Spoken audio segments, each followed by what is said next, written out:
sudah bergabung Prodi Ekonomi Islam kelas A ya, materi Al-Islam 4 atau ke Muhammadiyahan. Tadi sudah dibacakan Al-Quran oleh saudara Muhammad, siapa tadi? Mana orangnya? Ini wajahnya pada kemana nih? Muhammad Jalil, Pak. Muhammad Jalil ya. Ya, Ini siapa yang ngaji ini dapat nilai nih teman-teman ya. Jadi makasih, eh, Pak. tadi Muhammad Migdad, ini Muhammad Jalil ya. Jadi teman-teman usahakan mempersiapkan ya bacaan Al-Qur'annya.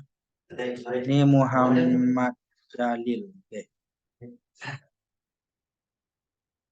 Nah, himbau kepada teman-teman silakan ya dipersiapkan nanti untuk materi atau ayat-ayat Al-Qur'an yang tentunya akan secara bergulir ya membacanya setiap awal pertemuan kuliah. Bagian dari syiar kampus kita juga ya. Ya, mudah-mudahan dengan baca Quran ini semakin lancar dan semakin fasih kita dalam baca ya, dalam membacanya. Menguasai Al-Quran dengan membiasakan membacanya ya. Segala sesuatunya yang tadinya kita sudah bisa gitu, kalau kita jarang membacanya itu bisa nanti lupa ya, terbata-bata. Ini di sini ada yang ikut program tahfiz ya, udah mulai. Ini nanti bimbingan besok kali ya, barangkali. Ada bimbingan Bina Baca Al-Quran dan juga program Tahfizul Quran. Akan nanti diikutin dengan seksama ya, terutama mahasiswa-mahasiswa baru yang memiliki keinginan untuk menghafal Al-Quran. Baik, teman-teman semuanya, izinkan saya menyampaikan materi pada siang hari ini terkait dengan kajian Dahlan dan pemikirannya ya. Ini sebagai prolog ya. Untuk minggu yang keempat nanti teman-teman silakan disiapkan materinya untuk presentasi ya. Nanti setelah presentasi kita buka sesi diskusi atau tanya jawab. Oke, ini mengenai Gaji Dahlan dan pemikirannya. Siapa itu Gaji Dahlan dan bagaimana pemikirannya atau kiprahnya apa saja gitu ya. Ini hal yang sangat penting yang mesti kita pelajari sebagai mahasiswa Universitas Muhammadiyah Jakarta. Bagaimana pemahaman kita terhadap Muhammadiyah ini harus kompleks, sampai nanti setengah-setengah ya. Ada juga yang diantara teman-teman yang tidak paham, tidak mengerti, tahu siapa itu Ijma Dahlan dan bagaimana kiprahnya, dan bahkan mungkin ada juga yang tidak paham apa itu Muhammadiyah. Nah, disinilah kita bisa memperdalam gitu ya pemahaman atau pengetahuan kita tentang Muhammadiyah. Kita berusaha lebih dekat dengan Muhammadiyah melalui materi kuliah ini. Juga di akhir materi perkuliahan itu ada tugas nanti ya, bagaimana eh, apa namanya pengetahuan dan di lingkungan-lingkungan teman-teman itu ada nggak Muhammadiyah gitu. Tidak ada survei semacam inilah ya, amal usaha ya, mungkin ke ranting cabang ranting Muhammadiyah atau sekolah-sekolah yang berada di area Anda masing-masing. Nah, ini sebenarnya macam-macam ya model programnya ya di akhir materi kuliah ini. Ada yang bentuknya pemberdayaan masyarakat duafa gitu ya, dan lain sebagainya. Tapi ini berhubung eh, kaitannya dengan apa namanya dari prodi dan fakultas masing-masing ya kebijakannya mungkin ada yang sedikit berbeda seperti itu. Baik, kita untuk saat ini bicara dulu tentang Kaji Dahlan ya dan bagaimana kiprah dan pemikirannya gitu, terutama di dunia pendidikan ya. Ya, kita berbicara Kaji Dahlan berarti kita tidak bisa lepas dari sejarah kelahirannya ya dan masa kecilnya beliau.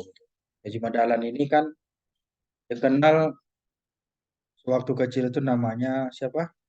Muhammad Darwis. Muhammad Darwis. Nah, ketika dia pulang dari ibadah haji itu, nah gurunya memberikan nama Kiai Haji Ahmad Dahlan. Dan perlu juga diingat bahwa Kiai Ahmad Dahlan ini merupakan seorang pahlawan nasional Indonesia ya. Beliau ini lahir di Yogyakarta tahun 1868 bulan Agustus. Nah ini jauh ya sebelum kemerdekaan Republik Indonesia. Nah, nanti barulah akan lahir ya di situ Persyarikatan Muhammadiyah ya ketika tahun 1912 itu. Nah, kita lihat lagi bahwa beliau ini adalah putra keempat dari 7 bersaudara dari ayahnya yang bernama Ki Haji Abu Bakar ya. Ini Ki Haji Abu Bakar ini teman-teman adalah seorang ulama dan khatib terkemuka di Masjid Besar Kesultanan Yogyakarta. Di sini saya mau nanya nih, siapa yang sudah pernah ke masjid itu yang di Kauman Yogyakarta ini? Tempat di mana Ki Haji Dahlan ya tinggal dan mengembangkan Muhammadiyah, berdakwah al-bakalnya itu. Apa namanya Masjid Gede Kauman. Siapa yang sudah pernah ke sana? Ada nggak yang udah pernah? Atau ada yang orang Jogja di sini nggak? Mana suaranya ini? Nggak ada, Pak. Tiduran, ketiduran nggak? Jalil, Pak, Jalil. Ada yang pernah ke sana ke Masjid Kauman Yogyakarta itu? Belum. Belum ya. Ada Belum, juga Pak. yang sudah pernah ke makom Karangkajen itu, makamnya Kiai Haji Dahlan dan para tokoh-tokoh Muhammadiyah lainnya. Belum ya. Nah, kalau nanti teman-teman ingin berkunjung ke Yogyakarta itu sempatkan ya eh, berkunjung juga ke kampungnya ya, Kiai Haji Dahlan gitu ya, yang dulu menjadi tempat lahirnya Persyarikatan Muhammadiyah itu. Ya. Nah, kita lanjutkan. Ibunya Kiai Haji Dahlan ini adalah putri dari Haji Ibrahim. Yang di saat itu beliau adalah penghulu Kesultanan Yogyakarta. Nah, pada masa itu ya. Berarti sebenarnya kalau kita lihat beliau ini ya dari sejarahnya beliau ini termasuk orang yang sangat sangat sangat pandang ya. Nah, dari keluarga yang sangat terhormat dan juga dari keluarga kiai ya, ulama besar yang di saat itu tentunya sangat dikenal gitu ya di Kesultanan Yogyakarta. Nah, maka tentunya ini sangat perlu kita cermati ya sejarah dari kelahiran Haji Mandalan ini sampai warganya ya orang yang sangat terpandang, orang yang sangat terkemuka di saat itu dan tentunya dengan keulamaan itu juga lah yang barangkali ya ada cikal bakalnya sehingga juga lahirlah seorang ulama yang bernama ya Haji Ahmad Dahlan ini. Kalau kita lihat saudara-saudara, ini adalah bagan ya dari silsilah beliau, ya, keturunan Haji Ahmad Dahlan. Jadi mulai dari Maulana Ishaq ya, nah, itu kita lihat dia ada Maulana Islam, Sunan Giri, Sunan Bayat, Sunan Dalem Wetan, Ki Ageng Gribik satu, Sunan Prapen, dan di bawahnya ada Ki Ageng Gribik dua, Raden Ayu Ledah, Ki Ageng Ribik III, Ki Ageng Ribik IV, Demang Juru Kapisan, Juru Kapindo, Kiai Ilyas, Kiai Murtada, Kiai Muhammad Sulaiman, Kiai Abu Bakar, dan Kiai Haji Ahmad Dahlan. Allah ya, ini luar biasa nih. Kalau untuk silsilah itu, kalau teman-teman tahu itu apa namanya, Ustaz Hidayat itu sangat hafal sekali. Kita baca aja kadang-kadang terbata-bata nih. Nah, ini teman-teman harus tahu nih, minimalnya itu Kiai Haji Ahmad Dahlan itu anaknya siapa kan gitu. Siapa orang tuanya dan apa profesi orang tuanya ya, dan di mana dia lahir. Ini mungkin menjadi pertanyaan dasar buat. Jadi Kiai Haji Dahlan tadi di mana lahirnya? Di Yogyakarta ya. Kemudian siapa bapaknya? Ya Haji Abu apa? Bakar. Nah suaranya nih, Kiai Haji Abu Bakar. Nah, dia ini adalah seorang ulama, tokoh ulama terkemuka di Kesultanan Yogyakarta. Karena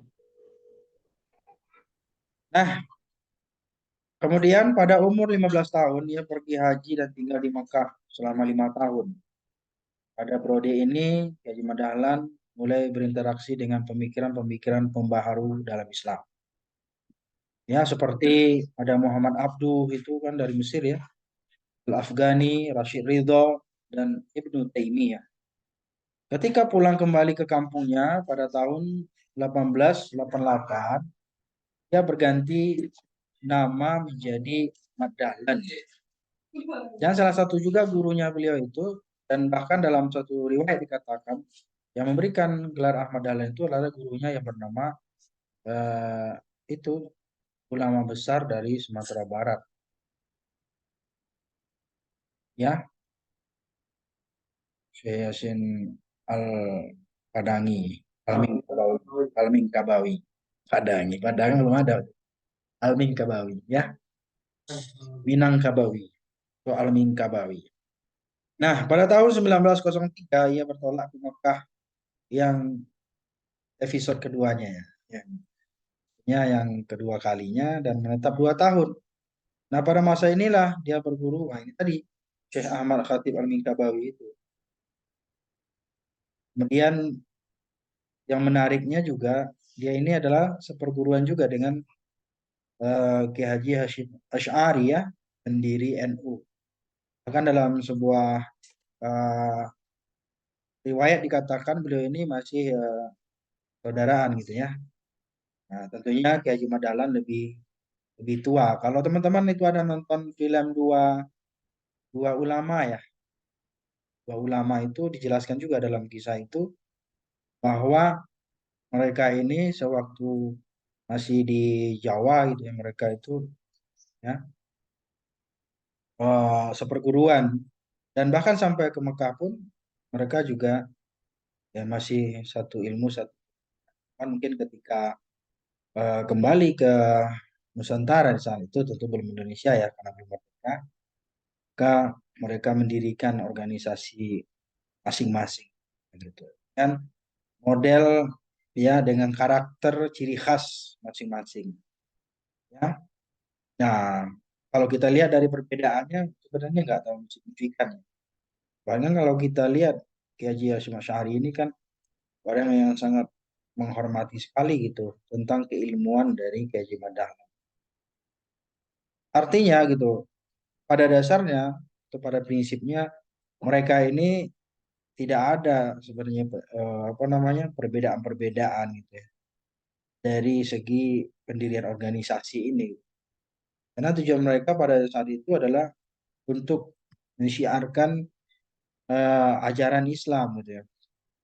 Untuk kembali mengembalikan ajaran-ajaran Islam itu kepada ajaran yang murni gitu, pada ajaran Al-Quran dan Sunnah. Dan yang terpenting adalah bagi mereka itu kita itu karena memang masih dalam rangka kolonial penjajahan di saat itu, bagaimana mereka itu berupaya dari organisasi yang dibangun ini itu apa namanya eh, bisa membangkitkan gairah semangat umat Islam untuk bangkit melawan kolonial atau penjajahan di saat.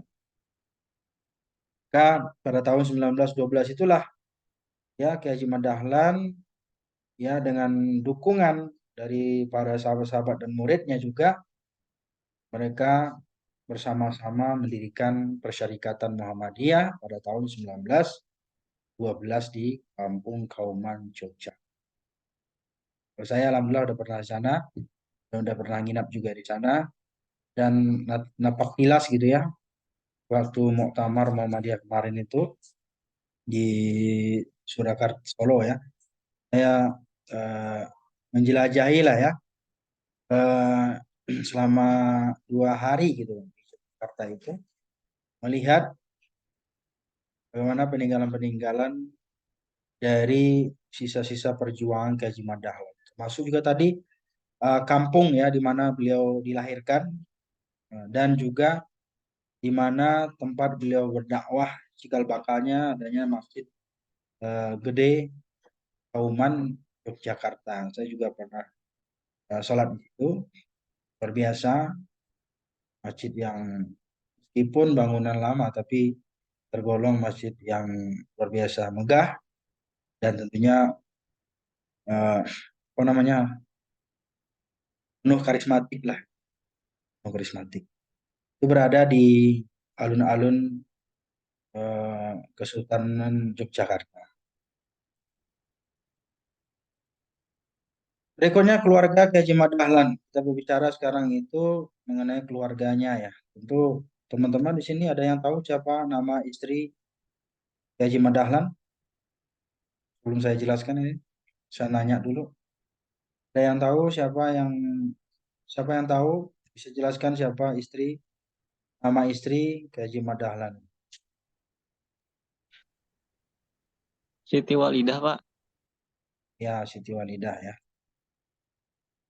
Baik, teman-teman di sini dijelaskan ya. Sewaktu Kiai Haji Dahlan pulang dari Mekah, kemudian beliau itu nikah dengan Siti Walidah, Nyai Walidah. Ternyata beliau ini sepupu Kiai Haji Dahlan ya, anak Kiai Penghulu Haji Fadil namanya. Yang kelak dikenal dengan Nyai Ahmad Dahlan, seorang pahlawan dan pendiri Aisyah. Jadi Nyai Ahmad Dahlan ini ternyata teman-teman juga termasuk pahlawan nasional dan pendiri Aisyah. Aisyah itu ortom ya, yang ada di Muhammadiyah. Kemudian dari perkawinan Siti Walidah dengan Kiai Haji Dahlan itu terdapat 6 orang anak. Ada Johanah namanya, kemudian ada namanya Syirat Dahlan, Siti Bushra, Irfan Dahlan, Siti Aisyah, dan Siti Zahara. Ya. Ini adalah putra-putri dari Kiai Haji Dahlan bersama Nyai Siti Walidah. Nah, kemudian ternyata juga di samping Kiai Haji Dahlan pernah pula menikah di Siti Walidah, dia juga menikahi Nyai Abdullah, ya, janda dari Haji Abdullah. Dan juga pernah menikahi Nyai Rum ya. Jadi ini luar biasa nih. Kalau kita lihat dari sejarah ini, berarti Kiai Haji Dahlan juga termasuk kiai yang memang apa namanya ya, ya menghidupkan sunnah juga yang poligaminya. Dengan itulah banyak keturunan-keturunan beliau juga ya, bahkan sampai sekarang ada cucunya juga ya. Ada lagi namanya apa istrinya itu Nyai Rum namanya. Tadi Kiai Munawir. Dan Kiai Haji Dahlan juga mempunyai putra dari perkawinan dengan Nyai Aisyah di Ajengan Bengkulu ya, Cianjur yang bernama Dandana. Nah, kemudian ada lagi eh, Nyai Yasin ya, Pakualaman Yogyakarta. Ini kira-kira ya dari sejarah gitu. Ada beberapa memang istri beliau ya setelah Siti atau Nyai Siti Walidah ini ya tujuannya tentu ya bukan hanya untuk menikah atau segala macamnya ya, tapi selain tujuannya untuk dakwah, menyebarkan dakwah, karena ternyata teman-teman orang-orang yang dia nikah ini adalah orang-orang yang memang memiliki peran penting di dalam menyebarkan dakwah beliau ya dari berbagai macam daerah yang ada di Indonesia. Kemudian Kiai Haji Madalan meninggal pada tahun 1923 ya, dan dimakamkan di pemakaman Karangkajen Yogyakarta. Saya udah pernah ziarah di sana ya. Di sana juga ada sebuah masjid ya, samping makaman umum gitu ya, para sesepuh, para tokoh-tokoh Muhammadiyah juga sih, nah, termasuk juga yang terbaru itu kan Profesor Yunahar Ilyas dari Sumatera Barat. Beliau juga bermakam di sana. Next, pendidikan dan kegiatan organisasi Gaji Madahlan. Nah, kita maraton aja nih, teman tinggal simak. Ya. Dan minggu depan itu baru ya Anda presentasi dan kita diskusi. Ini ibaratkan contoh dari diskusi yang mungkin bisa diadopsi nanti materi di minggu-minggu berikut. Pendidikan dan kegiatan organisasi. Ya.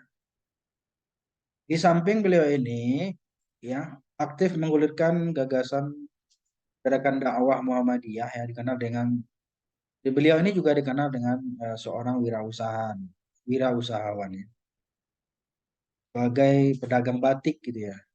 Artinya ini adalah profesi wira swasta yang sangat digemari masyarakat di saat itu. Ini sebenarnya karakter beliau ini juga bisnis ya, ya kalau kita lihat itu ya. Orang yang aktif dalam kegiatan masyarakat, kemudian punya gagasan-gagasan yang cemerlang, karena memang beliau ini ditempa gitu ya dari berbagai macam organisasi-organisasi ya, seperti Jamiatul Khair, Budi Utomo, Syarikat Islam, Komite Pembela Kanjeng Nabi Muhammad SAW. Nah, kemudian ya dari pemikiran-pemikiran dan pertemanan-pertemanan persahabatan dengan berbagai organisasi inilah ya semakin hari ada ketertarikan juga bagi Kejiman Dahlan ini untuk mendirikan sebuah kumpulan ya, sehingga dari mereka-mereka ini menjadi apa namanya mengadopsi dan mengambil ilmunya lah seperti itu ya. Kemudian eh, setelah berdirinya Perserikatan Muhammadiyah, maka Islam semakin maju, semakin berkembang dan tentunya memiliki peran penting juga gitu dalam dunia pendidikan. Ya, cikal bakal pendidikan Muhammadiyah itu kan ya di saat bagaimana di saat itu Kiai Haji Madalan berupaya dan berusaha mendirikan sebuah pendidikan yang terintegrasi yang berbeda dengan orang pada umumnya di saat itu, sehingga beliau dikatakan orang yang sesat, kafir dan segala macamnya gitu ya, dengan konsep yang mengadopsi sistem kemodernan integrasi yang nah oleh karena itu teman-teman semuanya ya perlu kita cermati bahwa pada tahun 1912 itu ya di saat Kiai Haji Madalan mendirikan Perserikatan Muhammadiyah itu tujuannya adalah bagaimana melaksanakan cita-cita pembaharuan ya Islam yang ada di Nusantara. Pembaharuan itu kan maksudnya itu yang dinamakan istilahnya tajdid ya, tajdid. Ya, tajdid itu pembaharuan. Pembaharuannya pertama adalah bagaimana pemikiran umat Islam ini ya eh, mengembalikan amal yang tadinya semula itu sudah terkontaminasi dengan berbagai macam kebiasaan-kebiasaan di tadi TBC ya takhayul bi'ad khurafat. Kemudian supaya kembali kepada tuntunan Al-Quran dan Sunnah yang murni. Bukan membawa ajaran agama baru gitu ya teman-teman. Tapi bagaimana pemikiran-pemikiran yang keliru sudah jauh menyimpang ya, sudah terkontaminasi ya, atau ada yang berpikiran TBC tadi itu mengembalikan kepada pemahaman-pemahaman yang dibawa oleh ajaran Rasulullah SAW sesuai dengan ajaran Al-Quran dan Sunnah. Ya, dan segi pembaharuan yang lain ya, ya memang metode pendidikan yang dibawa ke Dahlan ini juga sangat biasa ya. Dalam sebuah catatan dan buku saya baca itu bahwa Haji Dahlan ini termasuk adalah bapak pendidikannya Indonesia. Kan ya karena dinobatkan Ki Hajar Dewantara ya, dia tidak termasuk ini Ki Haji Dahlan. Secara tertulis memang tidak, tapi bagaimana kiprah dan pemikiran beliau ini muncul gitu ya sehingga lahirnya berbagai macam model dan metode pendidikan yang modern, ya, yang cikal bakalnya pendidikan salah satunya dulu itu kan adanya muallimin, ya, dan muallim. Berikutnya, Haji Madalan ini mengajak umat Islam untuk kembali pada Al-Quran. Ini yang dimaksud pembaharuan tadi. Ya, memperbaharui, merefresh pikiran-pikiran umat di saat itu yang sudah jauh melenceng dari ajaran-ajaran Islam.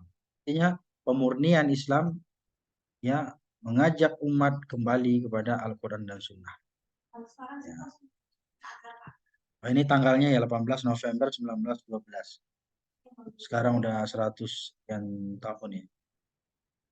Dan sejak awal ia telah menetapkan bahwa Muhammadiyah bukan organisasi politik. Ya, bukan organisasi politik, tapi bersifat sosial dan bergerak di bidang pendidikan. Ya.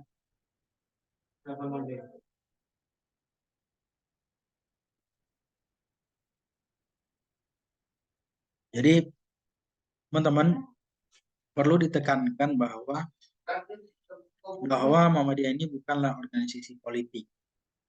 Tapi organisasi yang bersifat sosial yang bergerak di bidang pendidikan.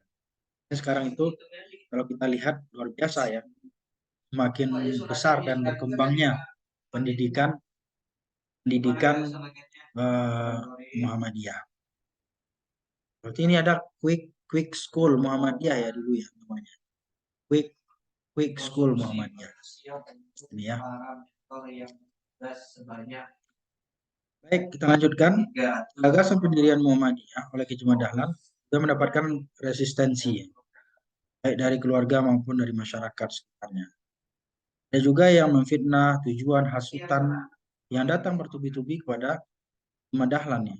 Bahkan dianggap gitu, dituduh ke Jumat Dahlan ini sebagai kiai sesat gitu, ya. Atau ada juga yang mengatakan ini hendak mendirikan agama baru gitu, ajaran baru dan lain sebagainya. Yang dianggap bahkan para kiai-kiai sepuh juga di antaranya gitu, antara mereka kiai-kiai sepuh gitu. Ya, mereka itu bertentangan lah gitu. Tentangan dan tidak sesuai dengan, tidak sejalan dengan pemikiran Kiai Jumat Dahlan ini. Anggap menyimpang dari ajaran Islam. Ada yang mengatakan kafir, kiai kafir dan segala macamnya. Ada juga yang mengatakan kiai palsu gitu. Dan ada juga yang mengatakan, oh ini nggak benar, ini meniru orang kafir, ini Belanda, nih Kristen ini. Ya, apalagi di saat itu Kiai Jumat Dahlan, beliau ini kan termasuk guru, ya, di sekolah-sekolah Belanda. Biasa, ya, itulah kecerdasan sebenarnya, ya, taktik beliau itu bagaimana mengembangkan pendidikan. Dengan beliau mengajar di situ, bergaul dengan tokoh-tokoh, dengan guru-guru Belanda dan juga tokoh-tokoh Budi Utomo. Jadi dari situlah dia bisa mendapatkan pencerahan sehingga bisa mengembangkan sistem pendidikan yang beliau gagas itu sehingga menjadi lebih maju.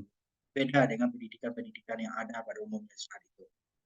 Dan juga dari golongan-golongan priai, ya, dan bermacam-macam tuduhan lainnya. Tentunya kalau kita lihat dari film Sang Pencerah itu sampai-sampai langgar beliau itu dibakar, ya, oleh orang-orang yang tidak setuju dan tidak senang dengan pengajian-pengajian dan pemikiran Kiai Jumat Dahlan ini.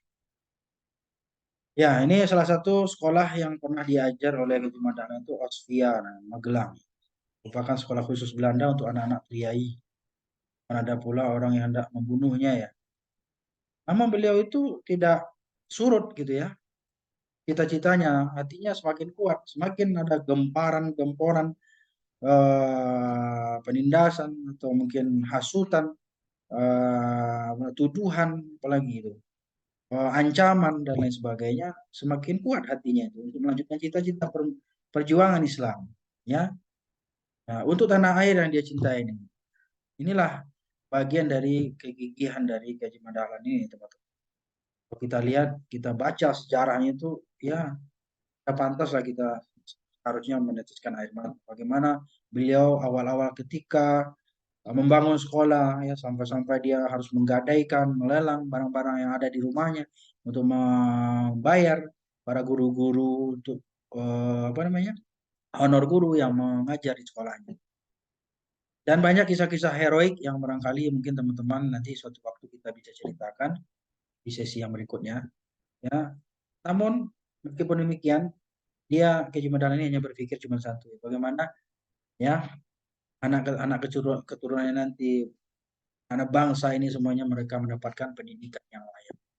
Tidak ada harapannya, tidak ada harapan dunia dan tidak ada keinginan pangkat jabatan, bahkan harta pun dia tidak butuh itu semua, ya, kecuali memang untuk mensyiarkan ajaran Islam, ya, eh, apa namanya, mengembangkan pendidikan, sistem pendidikan yang baik sehingga mampu berikan pelayanan pendidikan kepada seluruh anak bangsa, hanya kepada umat Islam, tetapi juga seluruh anak bangsa yang berada di tanah air. Inilah teman-teman ya. Ini mungkin di slide nggak ada ya, tapi ini penjabaran dari saya. Mungkin teman-teman bisa baca juga di artikel-artikel di Suara Muhammadiyah, itu juga banyak ya kisah-kisah tentang Keji Mandalan yang terbitan baru. Websitenya juga bisa kita cari, kita baca di situ. Silakan Anda download di situ, banyak materi-materi tentang Muhammadiyah. Kita lanjutkan. Nah, ya, kemudian legalitas ya Muhammadiyah ini itu diajukan pada tanggal 20 Desember 1912. Jadi Gaji Madalan ini datanglah ke pemerintahan Hindia Belanda karena memang Indonesia ini belum ada dulu ya, belum lahir. Kemudian beliau mendapatkan permohonan dan dikabulkan pada tahun 1914. Jadi ada 2 tahun tuh proses legalitas gitu ya. Apa namanya? Persyarikatan Muhammadiyah. Nah, ini adalah gambar ya di Taman Pustaka yang mana ini eh, buat kumpulannya atau rapatnya ya para pimpinan sesepuh, para tokoh-tokoh tertua dari Muhammadiyah di saat itu. Ya, pada tahun 81 tanggal 22 Agustus 1914. Ini izin itu hanya berlaku untuk daerah Yogyakarta, normalisasi. Ini hanya boleh bergerak di daerah Yogyakarta dari pemerintah Hindia Belanda. Kenapa? Karena dibatasin ternyata teman-teman ya. Ruang geraknya Muhammadiyah ini ternyata dibatasin. Karena Belanda itu nggak mau gitu. Kalau nanti pemikiran-pemikiran kayak Haji Mandalan ini berkembang ke tempat-tempat yang lain. Ya, mereka itu khawatir gitu. Ya, khawatir berkembangnya organisasi ini. Tapi meskipun demikian, Haji Mandalan tidak gentar sedikit pun gitu. Seandainya mungkin gentar dan putus asa dan menutup organisasinya saat itu, mungkin nggak bakalan berkembang sampai saat ini. Ya, nah, inilah makanya berkat dari pertolongan Allah Subhanahu Wa Taala juga tentunya. Nah, meskipun sebagaimanapun Belanda di saat itu membatasi ruang geraknya Muhammadiyah di saat itu yang dikomandoi langsung oleh Gaji Dahlan sebagai pendirinya, itu tidak menyurutkan perjuangan beliau. Meskipun demikian tetap aja ya sampai ke luar-luar daerah. Salah satunya ada di Wonosari, Imogiri dan lain sebagainya. Kemudian berdirilah cabang-cabang sampai ke Sumatera ya, sampai eh, Makassar dan lain sebagainya. Pokoknya sangat berkembang di saat itu. Ya berdirilah daerah-daerah Muhammadiyah di daerah-daerah yang sangat apa namanya itu ya, yang tadinya saat dikhawatirkan oleh Belanda untuk berkembangnya Muhammadiyah, itu justru disitulah Muhammadiyah itu semakin besar. Apalagi waktu penjajahan itu ada KJ apa Buya Hamka ya, yang kita kenal itu Buya Hamka dari Sumatera Barat. Dia juga adalah pelopor ya dari Muhammadiyah, tokoh Muhammadiyah yang mampu menggerakkan gerakan Muhammadiyah itu, gerakan eh, perjuangan ya untuk umat Islam di sana itu, dan termasuk juga melalui media-media yang beliau pimpin di saat itu, sehingga Islam itu semakin dikenal ya, ajaran apa namanya syiar Muhammadiyah itu semakin dikenal ya, dan pendidikan Muhammadiyah itu semakin besar, dan sampai saat ini luar biasa, masya Allah. Ini kita patut bersyukur dengan adanya bukan perjuangan Kaji Madalan, sehingga kita bisa merasakan adanya masuk UMJ ini adalah kampus PTM yang tertua di Indonesia. Baik teman-teman, sampai di sini ada pertanyaan. Monggo silakan. Udah tertidur Saya jangan-jangan. Ustaz, Udah tertidur nih karena ini bawa ini. Ustaz, mohon Ya, maaf. siapa namanya nih? Tadi nggak kelihatan namanya. Ustaz. Dalil. Iya, Ya, eh, mohon maaf sebelumnya, kenapa di Muhammadiyah itu nggak ada tahlilan gitu, Ustaz? Itu aja sih, Ustaz. Makasih. hanya NU banget nih. Tidak ada tahlilan ya. Ih, gimana ya jawabnya ya? Ya karena dia Muhammadiyah. Makanya nggak ada tahlilan. Kalau dia NU pasti ada tahlilan. Ini teman-teman ya. Jadi ini harus kita pilih-pilih dulu ya.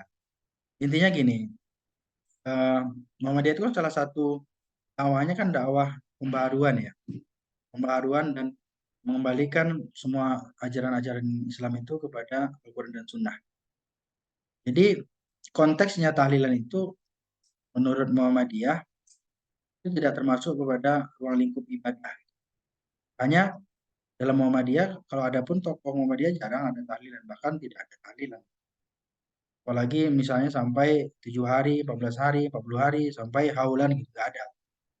Nah, memang bukan masuk kepada kategori perintah agama gitu. Ya, nah mengembalikan kepada ajaran Al-Quran dan Sunnah itulah salah satunya bagaimana tradisi-tradisi yang sudah eh, membaur selama ini itu dianggap hanya sekedar tradisi saja, gitu. Tidak menjadi sebuah kewajiban atau sebuah tuntunan dalam beragama. Jadi uniknya begini teman-teman. Sederhananya begini, Muhammadiyah itu dia tidak memerintahkan atau menganjurkan tahlil, tapi dia juga tidak mengharamkan atau membid'ahkan, apalagi menyesatkan orang-orang yang tahlil. Itulah mungkin bedanya dengan organisasi yang lain mungkin yang lebih rada-rada ekstrim gitu ya, yang mengatakan tahlilan itu bid'ah, sesat dan neraka. Pada prinsipnya, eh, apa ya, gimana caranya bilangnya?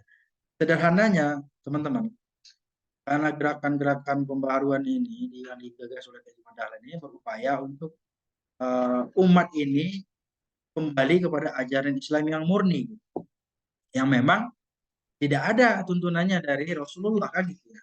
Seandainya adalah tuntunan dari Rasulullah, pastilah para sahabat Abu Bakar, Umar, Utsman itu tahlilan gitu ketika Rasulullah meninggal kan begitu ya. Tapi nyatanya kan tidak ada. Gitu. Tradisi-tradisi itu hanya sekedar tradisi tapi tidak menjadi sebuah tuntunan syariat atau sebuah kewajiban dalam beragama. Paham ya, Mas Jalil ya? Jadi intinya kesimpulannya lagi bahwa inilah yang dimaksud dakwah ar-ruju ila Al-Quran dan Sunnah, dan tajdidnya tadi mengembalikan kepada ajaran yang semula ya, ketika memang sudah menjadi sebuah tradisi, dalam tradisi itu kan sulit ya untuk dikembalikan. Maka dengan cara itulah barangkali salah satu ya, dengan tidak adanya mengikuti ritual-ritual yang seperti itu. Banyak sebenarnya kalau hal-hal yang lain juga ya mungkin teman-teman akan kaget gitu ya. Bahkan mungkin hal yang bersifat khilafiyah, ini kan termasuk khilafiyah, perkara yang khilafiyah. Perkara yang khilafiyah itu ya nggak ada masalah sebenarnya adanya ada tidak adanya gitu tahlil atau tidak. Tapi perlu dicermati bahwa khilafiyah itu dalam konteksnya konteks apa dulu. Kalau dalam ibadah itu ya tentu kita harus lihat dulu. Kalau muamalah itu monggo-monggo saja gitu. Itu kan hal yang bersifat furu'iyah atau cabang. Dalam Muhammadiyah itu dianggap bahwa salah satu tradisi ta'lil itu adalah konteks muamalah saja dan itu khilafiyah yang bersifat furu'iyah gitu ya, bukan pada prinsip gitu. Monggo saja gitu. Tapi prinsipnya Muhammadiyah ya mereka eh, tidak menerapkan tahlilan atau tidak menganjurkan dan juga tidak menyesatkan atau mengharamkan bagi orang-orang yang meskipun mungkin ya ini mohon maaf ada beberapa kalangan-kalangan eh, termasuk juga ada yang Muhammadiyah di kalangan ekstrim bisa dikatakan begitu ya bahwa bagi mereka-mereka eh, yang tadi yang apa namanya tahlilan dan segala macamnya itu dianggap menyalahi menyelisihi agama.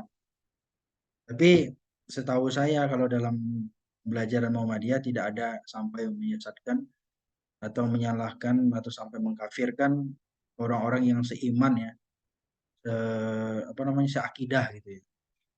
lagi dia sholat, puasa, zakat, dan haji gitu ya, sama dengan kita gitu. Hanya mengenai perspektif saja, perspektif atau pandangan terhadap sebuah tradisi. Kalau ada yang mengatakan ini bagian tradisi itu adalah suatu hal yang wajib atau hal yang mesti dipenuhi, ya berarti itu nggak ada masalah juga.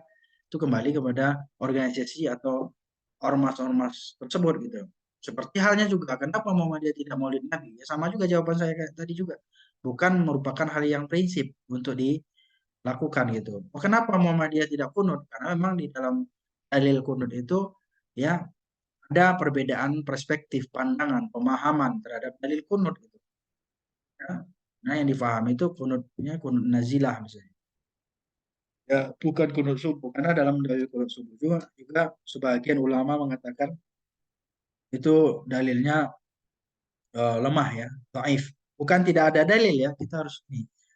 Dan kecenderungan-kecenderungan orang di Indonesia karena adanya budaya-budaya Nusantara yang dulu kental dengan nenek moyang mereka gitu. Mereka banyak mengadopsi di dalam Islam itu tradisi-tradisi itu, termasuk yang tadi 7 hari, 14 hari, 40 hari dan lain sebagainya.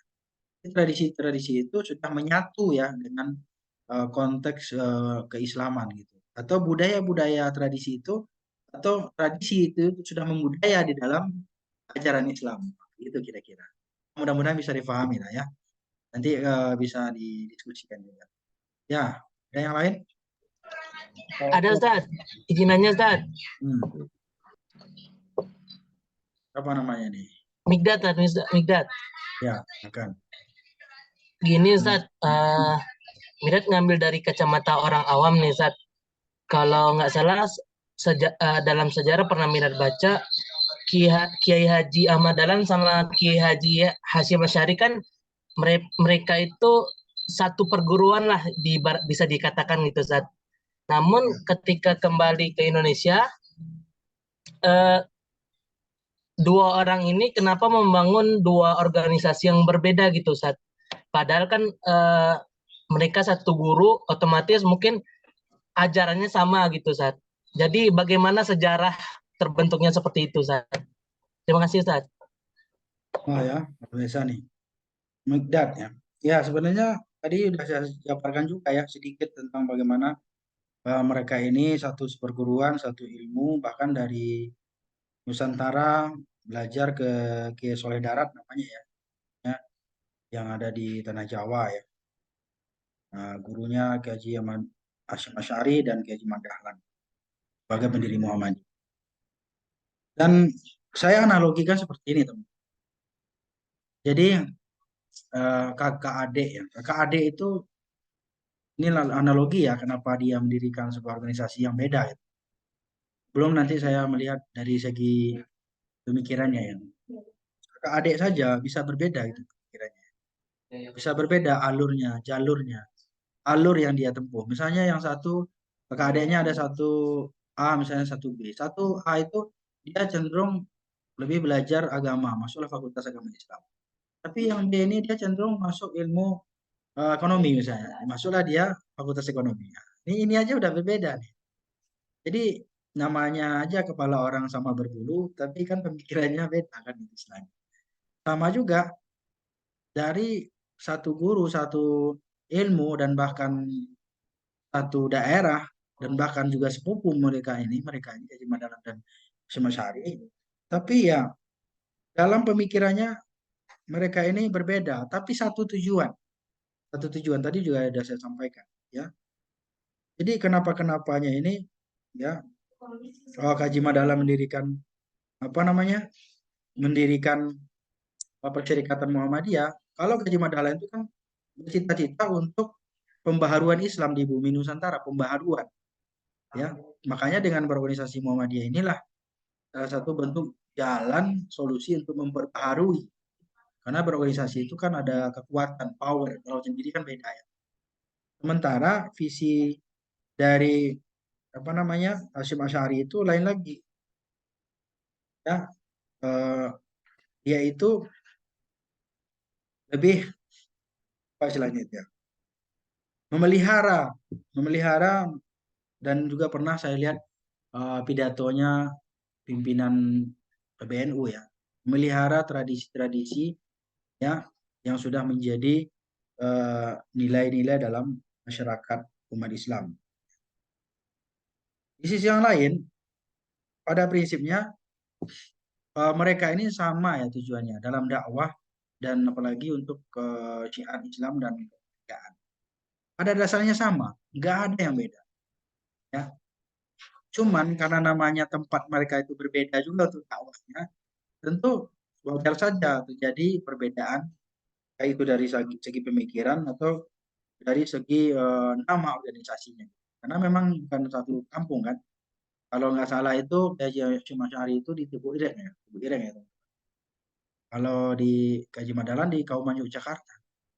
Di lingkungannya saja udah berbeda gitu. Nah, kita lihatlah dari ciri perjuangannya masing-masing. Ya, ciri-ciri perjuangannya bagaimana Muhammadiyah ini didirikan oleh Kaji Madalan itu eh, untuk pembaharuan tadi, pembaharuan Islam. Sedangkan Kaji Madalan itu lebih identik dengan memelihara keturusan ya, budaya Islam-Islam yang ada, dan mungkin banyak hal-hal yang ini ya saya juga tidak terlalu mendalami ya tentang NU ya. Pun saya dulu juga 7 tahun mondok di pesantren itu, di situ. Ya. Tapi yang saya tahu dari beberapa literatur bahwa lagi yang tadi ya, bahwa pemikiran-pemikiran mereka ini pada dasarnya tujuannya sama, tapi hanya wasilahnya yang jalannya saja yang berbeda. Dan itu tidak menjadikan mereka itu juga berbeda, bahkan saling saling support ya, saling memperkuat antar organisasi, saling berkoordinasi gitu. Ya, bahkan seringkali dalam sebuah persoalan itu Hasyim Asy'ari itu Kiai Hasyim Asy'ari bertanya kepada Kiai Haji Madalan. Karena Kiai Haji Madalan ini termasuk seniornya beliau kan gitu ya, lebih sepuh, lebih tua dari beliau gitu. Dan Masya Allahnya gitu ya, ketika ada persoalan-persoalan tentang keagamaan, nggak ada sebenarnya mereka itu berbeda. Nggak ada gitu. Ya, demikian pula dengan Gaji Madana sangat mendukung ya terhadap apa namanya terhadap NU atau terhadap pemikiran daripada Kiai Haji Hasyim Asy'ari. Intinya adalah mereka itu bertujuan untuk merekam persatuan umat di saat itu, terutama umat Islam melawan kolonial Belanda itu dengan organisasi itu. Ya terlepas dari dengan kendaraannya beda-beda, ya kan? Karena untuk menjadi satu itu tidak mesti harus sama kan gitu. Nah, itu kuncinya. Mudah-mudahan bisa difahami ya. Nanti bisa kita ini lagi ya. Saya explore lagi. Nanti kenapa ada alasannya begitu. Tapi yang pada intinya adalah eh, analoginya seperti teman-teman juga di sini. Mikdad beda lagi pikirannya misalnya. Muhammad Jalil beda lagi tanggapannya. Padahal dosanya sama-sama Pak Adi misalnya. Bisa saja begitu. Itu logikanya. Itu ya. Oke, luar biasa nih ya. Terima kasih Mikdad ya. Yang lain mungkin barangkali. Terima kasih Ustaz. Ya, insya Allah ya. Ini pertanyaannya menantang juga bagi saya. Sulit juga pikir. Ya, Ya, saya mau nanya, Pak. ya. Oke. Monggo, Maaf silakan. itu belum bisa close kamera soalnya lampunya gitu. Oh, Eh, ya. Oke, saya mau bukan lebih nanya sih Pak, lebih mau mendengar pendapat dari Bapak langsung gitu kan sebagai bagian dari Muhammadiyah juga dan sebagai Ustadz juga gitu kan. Kayak gini loh Pak, misalkan pondok pesantren yang lagi kontroversi saat ini seperti Az-Zaitun gitu kan. Contohnya dia kontroversinya itu kalau saya baca dari laporan media itu kayak sholatnya laki-laki sama perempuan itu jadi satu gitu kan. Terus perempuan diberi izin untuk berkhutbah karena biasanya kan kalau yang khutbah itu kan harusnya laki-laki gitu kan. Nah, kita lihat dari studi kasus seperti itu. Nah, saya bersyukur kalau Muhammadiyah atau NU atau yang lain itu memiliki dasar-dasar ajaran yang langsung dari Nabi kita Muhammad Shallallahu Alaihi Wasallam gitu ya Pak ya. Jadi kembali langsung dari Al-Quran, dari hadis dan dari pokoknya dari ketuhanan kita. Tapi apa ya yang menjadi dasar yang bagi saya tuh agak sedikit bingung gitu. Kenapa ada modelan seperti pondok pesantren uh, seperti itu, dia sebenarnya menganut paham atau menganut ajaran dari mana ya Pak ya, sehingga kenapa pondok pesantren seperti itu ada yang punya ajaran seperti itu. Sedangkan kalau Muhammadiyah kayaknya kan nggak pernah kan, baik-baik aja, lancar, dan ajarannya juga menyenangkan gitu kan kalau dari Muhammadiyah atau NU juga gitu. Sama katakanlah kayak Muhammadiyah sendiri aja kalau puasa kan biasanya yang duluan puasanya Muhammadiyah misalnya gitu kan, terus kalau yang nasional tuh biasanya 2 hari setelah Muhammadiyah baru puasa gitu. Kalau dari pandangan Bapak itu bagaimana sih menanggapi ajaran-ajaran yang sebenarnya itu bukan dari kayak tadi yang saya katakan kayak pondok pesantren, apa tadi saya lupa lagi.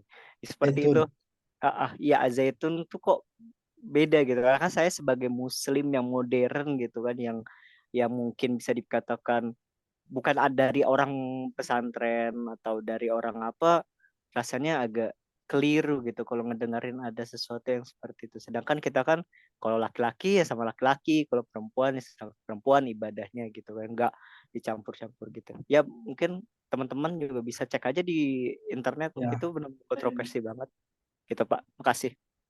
Masya Allah ya. Ini menguak kembali tentang kasus Zaitun salah satunya. Jadi gini teman-teman, kalau nggak salah salah satu hadis itu dikatakan nanti umatku itu akan pecah-pecah atau bahkan akan terbagi kepada 73 golongan. 73 golongan itu bentuknya bisa saja organisasi atau mungkin pemahaman, aliran dan semacam ya. Atau sebagian ulama mengatakan 73 aliran gitu kan gitu ya. Nah, bisa saja Zaitun ini salah satu aliran yang disebutkan itu mungkin barangkali ya. Jadi bagaimana sikap Muhammadiyah ya mengatakan Zaitun adalah paham yang sesat, yang keliru. Bukan Zaitunnya sebenarnya, tapi orang-orangnya. Salah satunya pimpinannya itu kan, Panji Gumilang itu. Nah, jadi teman-teman, kenapa munculnya ini memang sudah dari sononya ya, bahwa dari zaman dulu itu juga ada namanya berbagai macam eh, apa ya pemahaman-pemahaman yang keliru. Masuk juga dulu kenapa adanya paham Syiah misalnya gitu ya. Itu juga yang sampai sekarang masih eksis gitu teman-teman. Bahkan menjadi sebuah negara yang besar, Iran sana kan. Nah, ini juga bagian dari golongan juga yang kita sebenarnya meskipun sebagai umat Islam kita tidak bisa membendung atau membentengi ya. Karena kebebasan juga dalam berpikir, kebebasan juga dalam berekspresi sehingga muncullah pemahaman-pemahaman itu ya. Pada intinya semua kesesatan-kesesatan yang dilakukan Pak Zaitun itu mulai dari perempuan jadi khatib ya, sholat perempuan jadi imam atau azannya madhab ke belakang, kemudian nyanyi-nyanyi tentang Yahudi dan lain sebagainya. Itu kan semuanya adalah penyimpangan-penyimpangan. Dan perlu dicatat bahwa Majelis Ulama Indonesia juga sudah mengeluarkan itu ya apa namanya pandangannya terkait dengan kasus ini. Dan bahkan udah dari dulu gitu. Emang nggak tahu itu nggak bisa ditindak tegas gitu. Tapi yang jelas sekarang pimpinannya udah ditangkap gitu. Bagaimana ini kita menyikapi terutama Muhammadiyah ya. Muhammadiyah sudah mengeluarkan pandangannya atau sudah mengeluarkan sikapnya gitu melalui pimpinan pusat Muhammadiyah Profesor Haidar Nasir ya tentunya. Itu mengenai bahwa Muhammadiyah menyatakan bahwa pondok pesantren Al-Zaitun yang ada di Indramayu itu dan terutama pemimpinnya ini adalah termasuk akidahnya itu menyimpang atau bahasa kasarnya ya menyimpang itu kan sesat ya Allah gitu dan perlu di ini lagi gitu perlu diluruskan gitu ya dan juga dari Kementerian Agama sebenarnya juga sudah menyoroti ini semua tapi nggak tahu juga kekuatan apa yang ada di balik ini semua sehingga susah untuk diberantas gitu. Tapi mudah-mudahan setelah ditangkap ini sudah diproses secara hukum mudah-mudahan ini bisa ada jalan keluarnya lah semuanya gitu karena ini sangat merusak ya citra daripada Islam itu sendiri Mungkin boleh saja, silahkan bikin ormas, silahkan bikin organisasi, tapi jangan bawa-bawa nama-nama Islam. Kalau ini kan namanya melecehkan, menghina Islam. Ajaran Islam diacak-acak, abul gitu. Jadinya akhirnya banyak apa namanya penyelewengan-penyelewengan dalam masalah ibadah saja gitu. Belum lagi masalah harta benda dan lain sebagainya yang memang ini sangat kontroversi dan bertentangan dengan ajaran Islam atau syariat. Ini lagi-lagi ini kalau pimpinan Pusat Muhammadiyah sudah menyatakan itu semua, Majelis Ulama juga, NU juga, dan terutama juga tadi ya tinggal bagaimana negara bersifat, apakah negara mungkin dengan solusinya ditangkapin tuh orang-orang yang meleset itu semua ya, yang offset itu kemudian diambil alih gitu pendidikan ini apa namanya pesantren ini dan dijadikan ini nggak perlu ditutup, menurut saya sih juga nggak perlu ditutup, tapi orang-orang yang terindikasi sesat dan menyimpang ini mereka itu diproses secara hukum dan kemudian santri-santrinya diberikan pengajaran yang sesuai dengan apa namanya ajaran Al-Quran dan Sunnah atau ahli sunnah wal jamaah. Itu menurut saya sih ya. Jadi lagi-lagi golongan-golongan itu akan bermunculan, bahkan mungkin bisa sampai ratusan golongan. Karena itu banyak sekali. Ada lagi LDII, lembaga dakwah. Itu masih berkembang. Ada lagi Islam ingkar sunnah, ya ingkar terhadap sunnah. Ada lagi Ahmadiyah, masih ada sekarang itu, masih bergejolak di Indonesia. Jadi paham-paham seperti itu akan menjamur, apalagi di akhir zaman ini. Ya, bahkan jangankan itu, nabi palsu aja masih ada bergentayangan gitu ya dulu. Terus sekarang juga. Jadi mungkin ya, mungkin ajarannya tidak begitu menonjol ya, karena memang sudah di apa namanya ya, blacklist gitu ya, atau difatwakan oleh ulama sebagai aliran sesat. Tapi kegiatannya masih ada gitu, kegiatannya masih banyak. Lagi Azaitun ini, sekarang kan masih beroperasi. Tahu saya ya, nggak ditutup, nggak di blacklist dan nggak disita juga. Belum tahu lah seperti apa, tapi yang intinya adalah bahwa aliran-aliran pemahaman-pemahaman yang diajarkan di situ termasuk pemahaman-pemahaman yang sesat, yang liberal lah, liberal ya. Itu kan liberal sebenarnya ya. Gimana mereka itu ya apa namanya menyamakan dan meratakan antara laki perempuan, sholat campur aduk dan kemudian dipisah lagi social distancing ya, distancing dan kemudian azannya bukan menghadap kiblat, kemudian ada lagi lagu-lagu Yahudi dan lain sebagainya. Jadi banyak sekali. Ini suatu hal yang biasa yang memang akan terjadi sepanjang ya dunia ini masih ada gitu. Ya kita aja mengkantar ini, memilih dan harus mewaspadai terhadap aliran-aliran yang aneh-aneh gitu di daerah kita. Terutama kalau kita di Sumatera ya. Alhamdulillah di Sumatera sih nggak terjadi ya. Tapi ada juga beberapa kasus terjadi gitu ya. Pemahaman-pemahaman seperti adanya budaya-budaya Syiah misalnya masih ada gitu. Gitu. Jadi ini mungkin respon saya ya. Mungkin kalau kurang nanti bisa kita tambahkan lagi. Ya. Ya, Sorry. terima kasih. Rahman Putra, silakan ya. Pak, Assalamualaikum Pak, saya mau nanya Pak. Salam. Jadi saya mau nanya kenapa di beberapa daerah untuk ajaran Muhammadiyah itu sulit diterima Pak? Ajaran, jangan ajaran. Iya Pak, Muhammadiyah ajaran nanti Pak, ajaran. kayak bawa ajaran, bawa agama. Muhammadiyah bukan ajaran. Oh iya itu soal Muhammadiyah kenapa sulit diterima Pak di beberapa wilayah Pak? Dan satu lagi Pak, sebelumnya mohon maaf Pak, tadi saya awal-awal Zoom itu yang bahas silsilah Kiai Haji Ahmad Dahlan itu nggak merating karena lagi disuruh Pak. Jadi saya mau nanya Pak, apakah Kiai Haji Ahmad Dahlan itu salah satu keturunan Nabi Muhammad Pak? Wassalamualaikum warahmatullahi wabarakatuh Pak. Keturunan Nabi Muhammad, ya jelas lah ya. Semua kita ini pada dasarnya keturunan Nabi Muhammad. Tapi kalau dilihat dari silsilahnya, yang saya lihat itu dari ketika Ustaz Adi Dayat itu menjelaskan gitu ya, itu tentang silsilahnya apa namanya Haji Madalan ini ternyata memang bersambung ya, sambung kepada Rasulullah Sallallahu Alaihi Wasallam ya, Nabi Muhammad. Itu yang pertama ya. Nah, nanti juga akan kita bisa telusuri itu sampai di mana dan di mana pertemuannya dengan Gaji Madalan apa Rasulullah SAW ini. Ya, itu yang pertama. Yang kedua, eh, mengenai lagi-lagi saya menyampaikan bukan ajaran Muhammadiyah ya, karena kesannya ajaran itu nanti suatu agama yang baru atau aliran-aliran.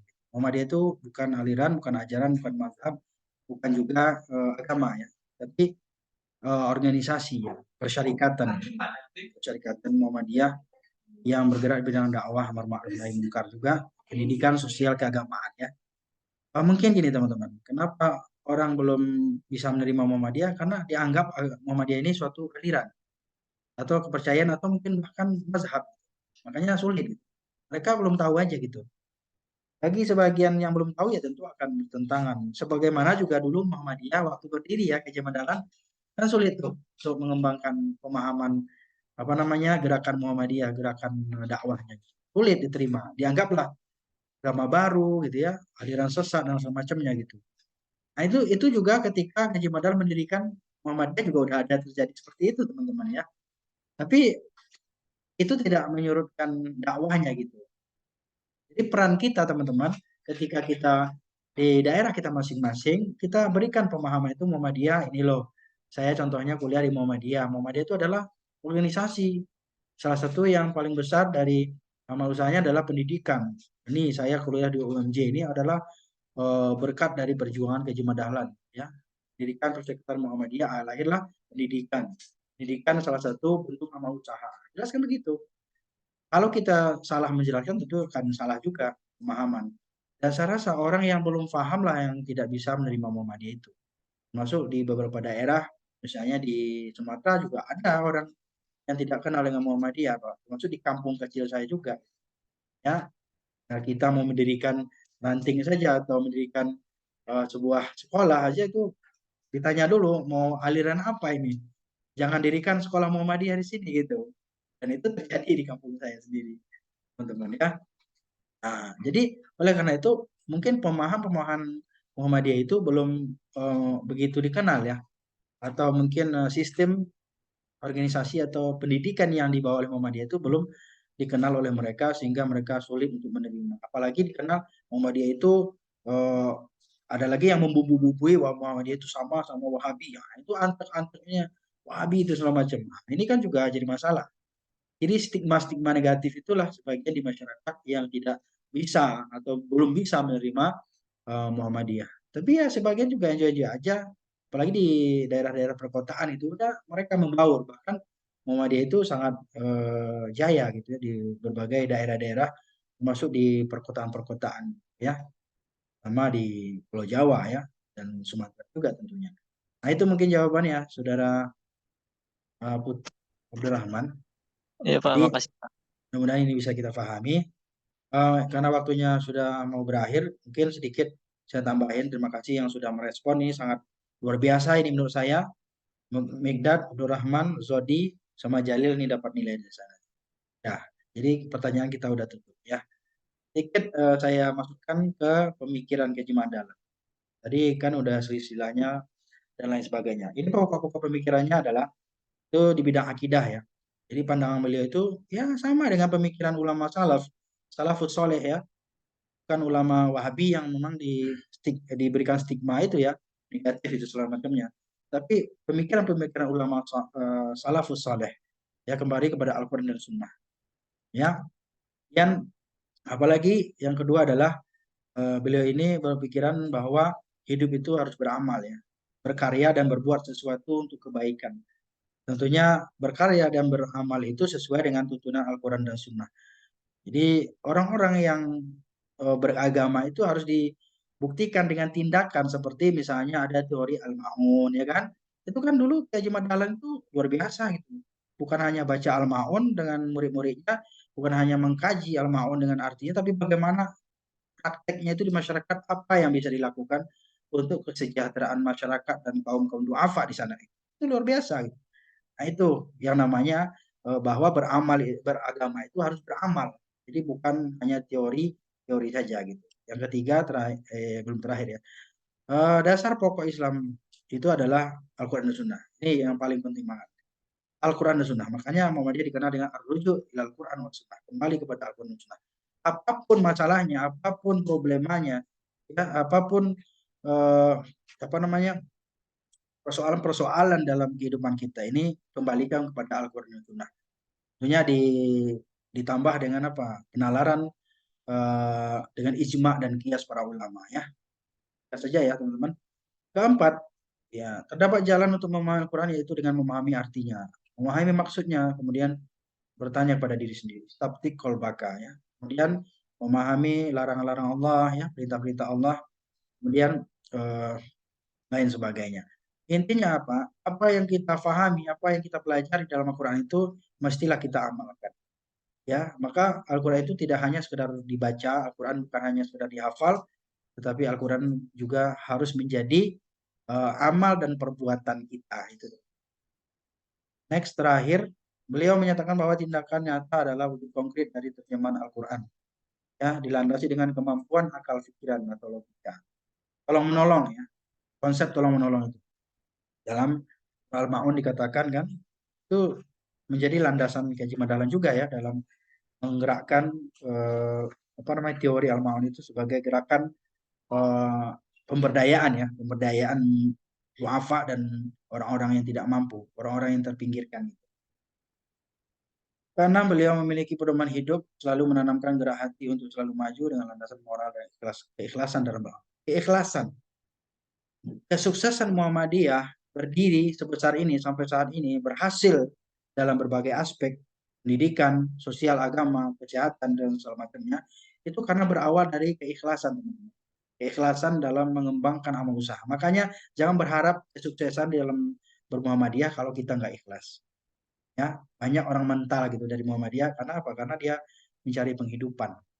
Ya, gagal dia memanage hatinya gitu. Dia lupa gitu untuk ikhlas dalam beramal di Muhammadiyah. Ya, kan Kiai Marah juga mengatakan kan besar-besar kalau Muhammadiyah ini ya. Hidup-hidup di Muhammadiyah ini jangan mencari hidup di Muhammadiyah.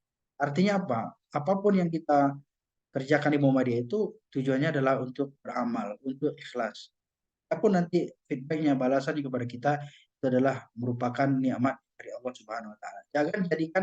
Jangan memikirkan apa yang saya dapatkan ketika saya di Muhammadiyah, ketika saya di amal usaha, apa yang saya dapatkan, berapa gaji saya. Kan itu yang menjadi tujuan. Maka sehingga dengan itulah, keikhlasan itulah Muhammadiyah itu sampai bertahan sampai sebesar ini, sampai saat ini. Sampai besar seperti saat ini. Karena keikhlasan para pendiri, para tokoh-tokoh Muhammadiyah. Terakhir, teman-teman, ketujuh, selalu melek dengan ilmu pengetahuan dan perkembangan zaman. Makanya Muhammadiyah itu dikenal dengan gerakan Islam berkemajuan, ya, gerakan al-hadarah, ya, al-hadarah, berkemajuan. Islam yang berkemajuan adalah Islam yang melek terhadap teknologi ilmu pengetahuan yang sesuai dengan zamannya. Makanya sekarang ini kita lihat luar biasa ya, bahkan sekarang kampus-kampus Muhammadiyah itu ada kampus Cybermu ya, Universitas Cybermu University ya, kampus Muhammadiyah yang bernama Cybermu itu udah seperti kampus-kampus internasional ya, berbasis teknologi dan online dan segala macamnya.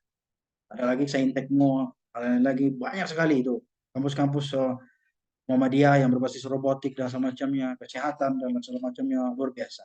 Berarti kan Muhammadiyah tidak ketinggalan gitu. Meskipun dari awal mulanya Kaji Madalan itu mendirikan persekutuan Muhammadiyah ini penuh dengan tantangan-tantangan. Tapi saat ini kita lihat bagaimana Muhammadiyah itu bisa maju, berkembang pesat, berkembang sesuai dengan perkembangan zaman, ya, penuh dengan teknologi dan lain sebagainya. Tentunya ini adalah berkat dari keikhlasan tadi ya, daripada pendiri-pendiri dan para tokoh-tokoh Muhammadiyah. Itu aja mungkin barangkali teman-teman, ini adalah gelar pahlawan nasional yang Kaji Madalan itu diberikan oleh pemerintah Republik Indonesia pada tahun 1961 ya. Bahwa Kaji Madalan sebagai mempelopori kebangkitan umat Islam ya, dan juga termasuk beliau ini sebagai pahlawan ya melawan kekejaman kolonial Belanda ya. Saat itu adanya penjajahan dengan banyak berbuat ya, belajar mengajar, pendidikan sehingga juga ada organisasi Muhammadiyah.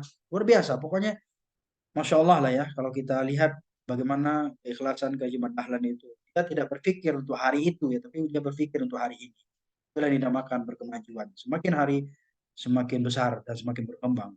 Itulah pemikiran Kaji Mat Dahlan yang luar biasa. Intinya futuristik lah gitu ya. Jadi kita apa yang belum terjadi dia sudah bisa membayangkan, memprediksi, tapi bukan seperti dukun ya. Nah, inilah organisasi yang kita miliki saat ini, kita besarkan saat ini yang bernama Perserikatan Muhammadiyah. Oke, itu saja barangkali. Terima kasih. Thank you for your watching ya. Mudah-mudahan ini bisa dipahami. Insya Allah ini menjadi ilmu pengetahuan buat kita semuanya. Saya rasa ini udah mateng lah gitu ya. Kita berbicara tentang Kaji Mat Dahlan, silsilahnya, pemikirannya, dan juga gerakan dakwahnya, amar ma'ruf nahi munkar, dan terutama dalam pendidikan, sosial, masyarakat, dan apalagi kesehatan. Saja barangkali ada lagi pertanyaan, kita tutup dengan baca hamdalah. Alhamdulillah rabbil alamin. Terima kasih. Ustaz, izin Ustaz. Ya. Pak, silakan. Itu Ustaz, untuk izin bertanya sih Ustaz. Untuk AIK 1 tadi kan ingin dibagikan grupnya Ustaz, grup kelompoknya. Kalau boleh Migdat saran untuk presentasinya nanti langsung offline aja gitu Ustaz. Kalau online mungkin agak susah saat untuk presentasinya. Dan lebih enak lagi ntar bertanya secara langsung gitu Ustaz. Oke, baik. Nanti tinggal kita lapor ke akademik atau ke prodi, nanti akan disiapkan kelasnya ya. Mudah-mudahan tidak ada yang bentrok nanti ya kelas. Allah apa nanti, atau mungkin kita selang-selingi, ada offline-nya, ada online-nya, ada offline-nya, ada online. Nah, jadi monggo silakan. Saya pada prinsipnya akan memfasilitasi teman-teman ya, offline maupun online. Oke, yang penting sekarang ini buat dulu grupnya. Nah, nanti tema-temanya dibagikan sesuai dengan RPS yang sudah saya share ke teman-teman. Terima kasih. Ya. Terima kasih Ustaz.